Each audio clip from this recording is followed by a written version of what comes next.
Page number 105 continued. Coming to the second charge, or horror and melodrama, it must be admitted that Webster employs at times the sensational episodes and the paraphernalia of terror like murder and execution, the dagger, the pistol, the cord and the coffin, together with the skull and the ghost. He introduced gruesome devices to terrify the Duchess: the dead man's hand, the artificial figures of Antonio and his children appearing as if they were dead, and the dance of madmen howling their dismal music, etc. The strangling of the Duchess and her children, the cruel manner of Cariola's death, the stabbing of Antonio, the poisoning of Julia, the stabbing of the Cardinal, and the death of Ferdinand are no doubt horrible and gruesome, and the shudders and horrors presented in the persecution of the Duchess are equally painful, but they lose much of their sting when we take into account the redeeming features and the mollifying effects introduced side by side with poetic vision and moral earnestness by Webster. The elements of horror and cruelty appealed to the cruder elements in the theatrical taste of Webster's day, and that is why he introduced them.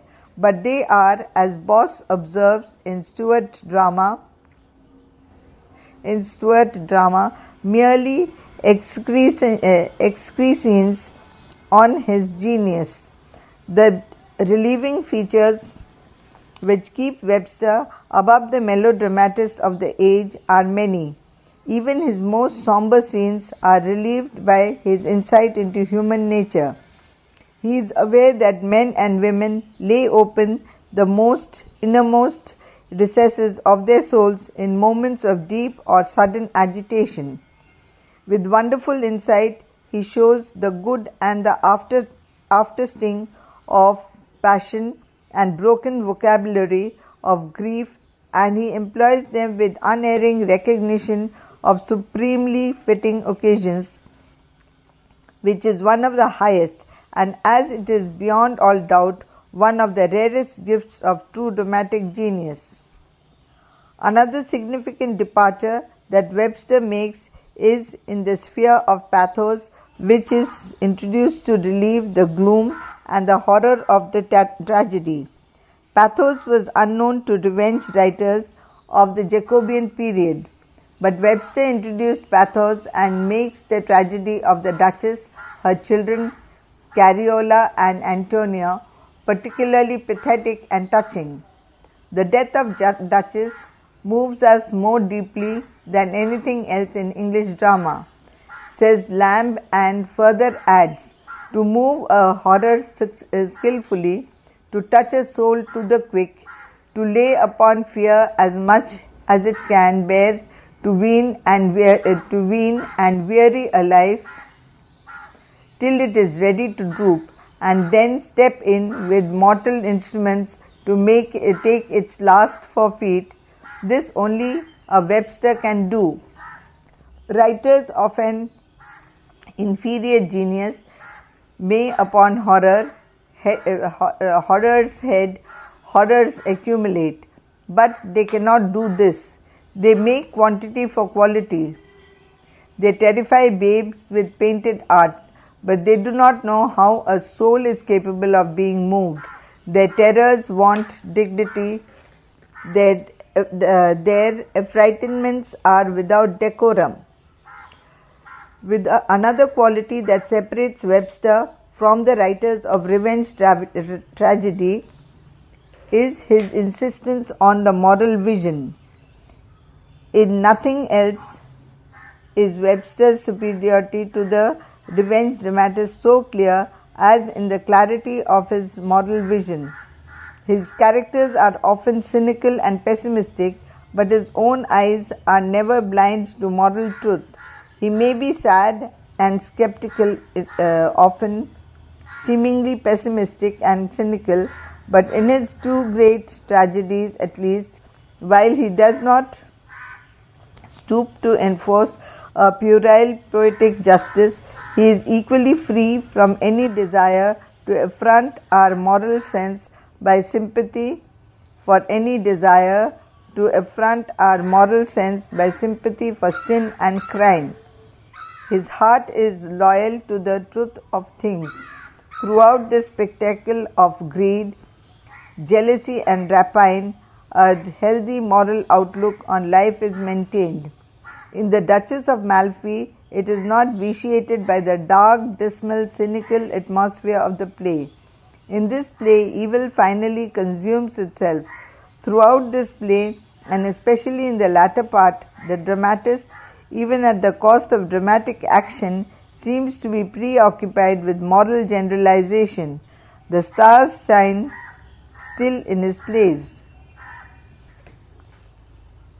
Webster rises superior to the revenge dramatists by his imagery, poetry, and his style. Webster is preeminently a literary artist having a supreme command over words. Webster differs from revenge dramatists in the employment of imagery. Marston and Tournier, for the most part, get these terrible effects by ruthless directness and by brief simile and metaphor. Marston and Tournier, for the most part, get their terrible effects by ruthless directness and by brief simile and metaphor. Webster, on the other hand, works principally through the imagination. Even when Webster follows the traditional method of selecting imagery of death and decay, he contrives to extract from it an uncanny kind of beauty, the beauty that fascinates while it makes one shudder. End of page 105, now page 106. The beauty that fascinates while it makes one shudder. Quote, methinks her fault and beauty blended together show like leprosy, the whiter the fouler.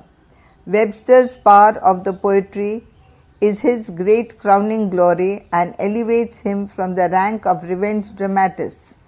Schelling says, the power of Webster at its best is the revealing power of the highest order of poetry. Webster has the 17th century gift of getting wonderful poetry out of the macabre, and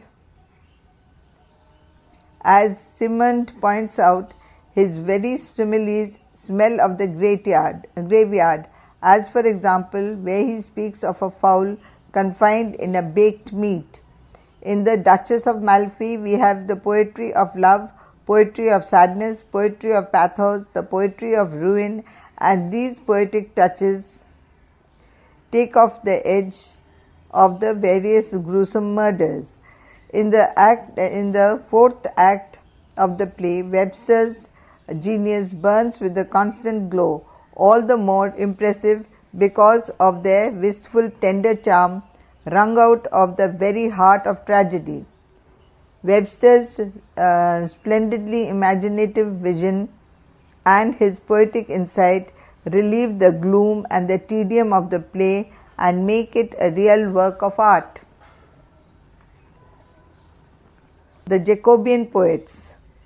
Number 1.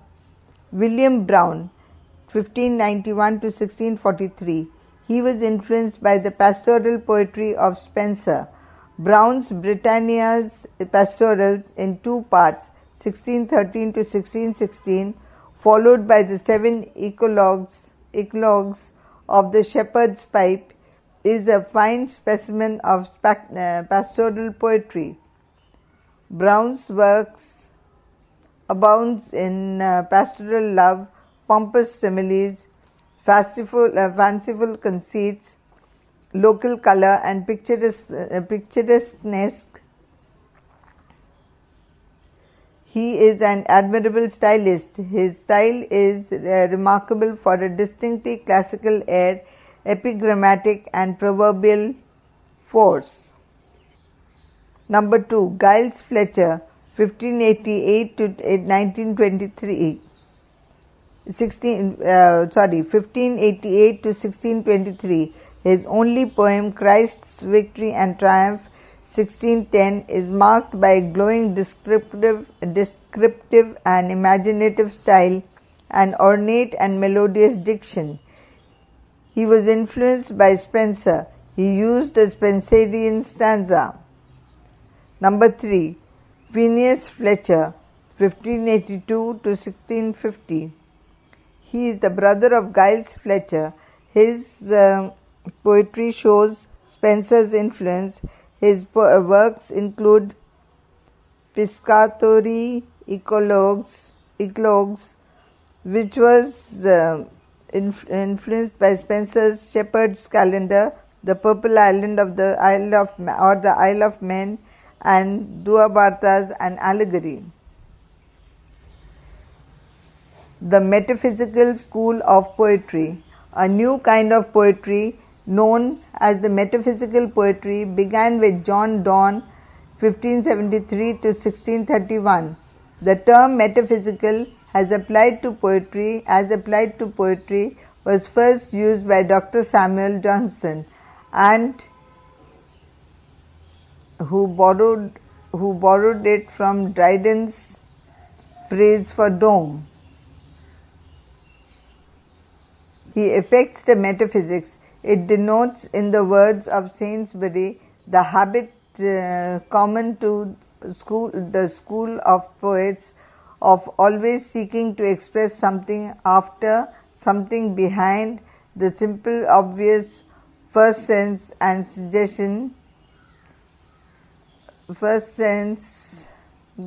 suggestion of a subject. Summing up the characteristics of the metaphysical poetry, Dr. Johnson remarks, about the beginning of the 17th century appeared a race of writers that may be termed as metaphysical writers. Metaphysical writers and poets. The metaphysical poets were men of learning, and to show their learning was their whole endeavor. Their thoughts are often new but seldom natural. The most heterogeneous ideas are yoked by violence. Their thoughts are often new but seldom natural. The most heterogeneous ideas are yoked by violence together.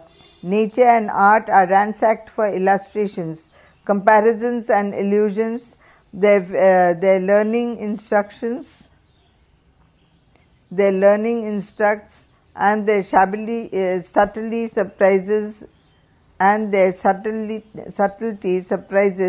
but the reader, his improvement dearly bought, and though he sometimes admires, is seldom pleased.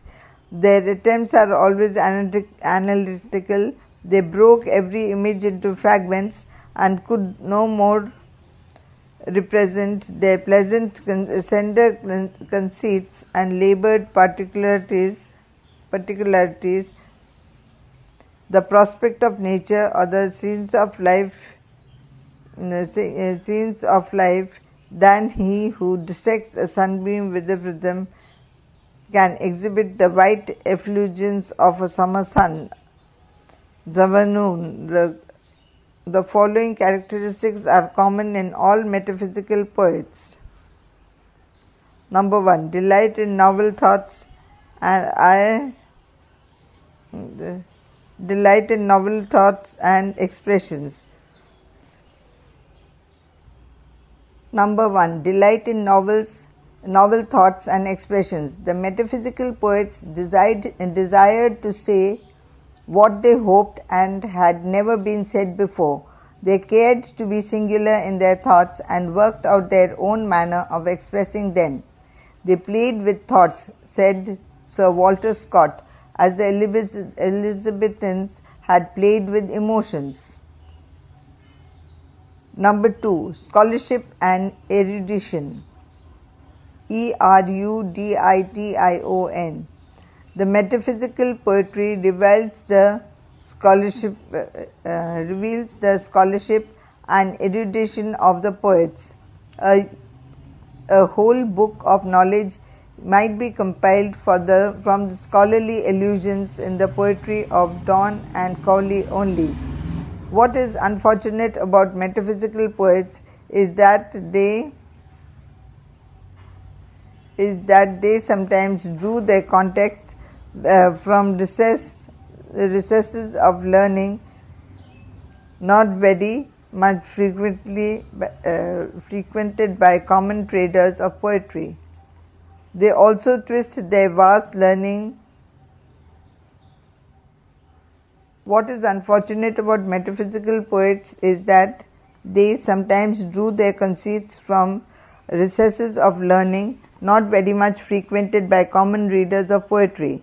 They also twist their vast learning in such a manner that it becomes difficult for an average reader to follow what the poet wants to say.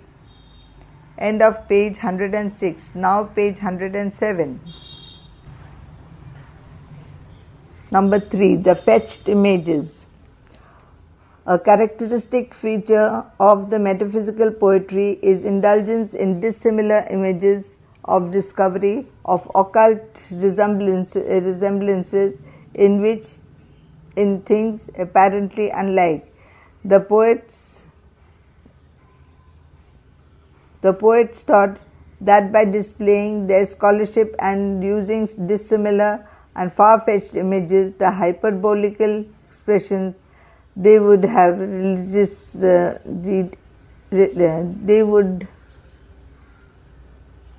by displaying their scholarship and using dissimilar and far-fetched images and the hyperbolical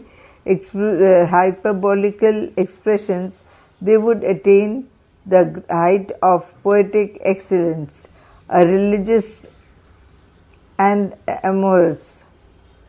Metaphysical divisions written by Marvell and C. Wangham. The poets thought that by displaying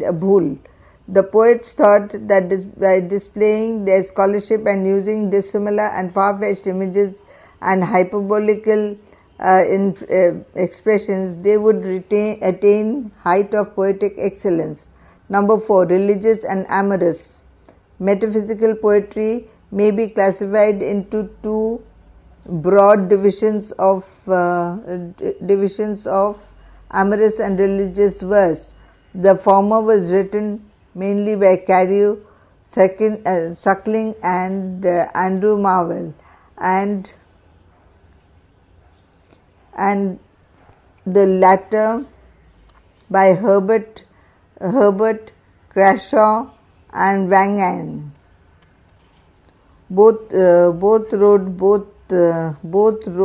Donne wrote both amorous and religious verse. The metaphysical elements, it seems, first made its appearance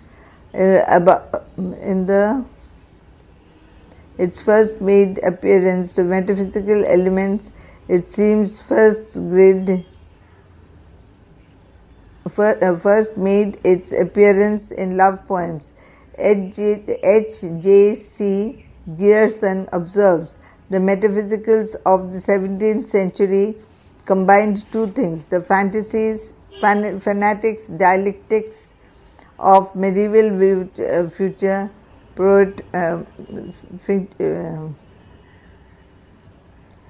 of medieval poetry, love poetry, and the simple and sensuous strain which they caught from the classics,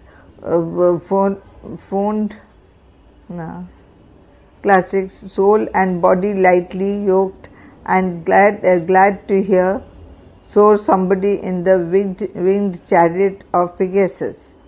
Obscurity. In the task trying to find the verbal equivalent for the states of mind and feeling the metaphysical benefits and feeling the metaphysical poets made themselves difficult to understand. They are obscure because they soaked dissimilar ideas and they are obscure because they yoked themselves to dissimilar ideas. They are active and the spiritual. Obscurity in the task of fighting is trying to find the verbal equivalent for the states of mind and feeling. The metaphysical poets made themselves difficult to understand. One was obscurity in the task of trying to find the verbal equivalent for the states of mind and feeling. The metaphysical poets made themselves difficult to understand. They are obscure because they yoked similar ideas and images without making an effort to unite them. The reader is confounded by the frequent change of views of epileptical